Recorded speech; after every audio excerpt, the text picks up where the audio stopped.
বছরের প্রথম দিনেই মহা বিপর্যয় জাপানে। রিক্টার স্কেলে 7.5 মাত্রার বিধ্বংসী ভূমিকম্পের পর এবার আছড়ে পড়ল সুনামি। সকালে জোরালো কম্পনের পরই জারি করা হয়েছিল অ্যালার্ট। আশঙ্কা করা হচ্ছিল যে কোনো মুহূর্তে সুনামি আছড়ে পড়বে।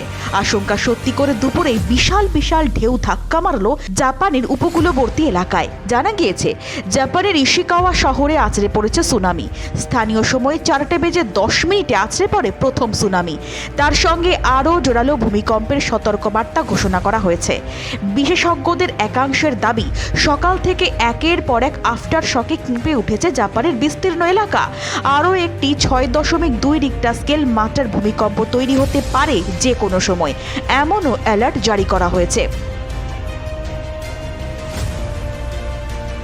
ইশিকাও শহরের বেশিরভাগ এলাকা ফাঁকা করে বাসিন্দাদের নিরাপদ স্থানে নিয়ে যাওয়ার নির্দেশ দিয়েছে প্রশাসন। ইতিমধ্যেই সুনামি আছড়ে পড়ার একাধিক ভিডিও সোশ্যাল মিডিয়ায় ছড়িয়ে পড়েছে। জানা গিয়েছে ওয়াজিমা বন্দরে 1.2 মিটার উচ্চতার ঢেউ আছড়ে পড়তে দেখা গিয়েছে। জাপানের সরকারি সংবাদ মাধ্যম সূত্রে জানা গিয়েছে জোরালো কম্পন অনুভূত হয়েছে রাজধানী শহর টোকিওতেও। কান্টো এলাকাতেও প্রবল কম্পন অনুভূত হয়। একাধিক হতাহতের আশঙ্কা করা হচ্ছে, যদিও সরকারিভাবে এখনও আহত বা মৃতের সংখ্যা সম্পর্কে কিছুই জানানো হয়নি।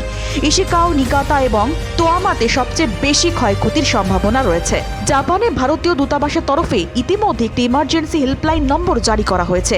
ভূমিকম্পের এপিসেন্টার থেকে 300 কিলোমিটার এলাকা পর্যন্ত সুনামির ঢেউ আছড়ে পড়ার সম্ভাবনা রয়েছে। ইতিমধ্যেই একাধিক বড় রাস্তায় যান চলাচল বন্ধ করেছে প্রশাসন। ওয়াজিমা এবং ইশিকাওয়া শহরে রাস্তায় ধসে গিয়েছে বহু জায়গা। উল্লেখ্য, 2011 সালে জাপানে আছড়ে পড়েছিল সুনামি। সেবার এই দেশটিতে মারা গিয়েছিলেন প্রায় 18,000 মানুষ। ব্যুরো রিপোর্ট, দিন দর্পণ।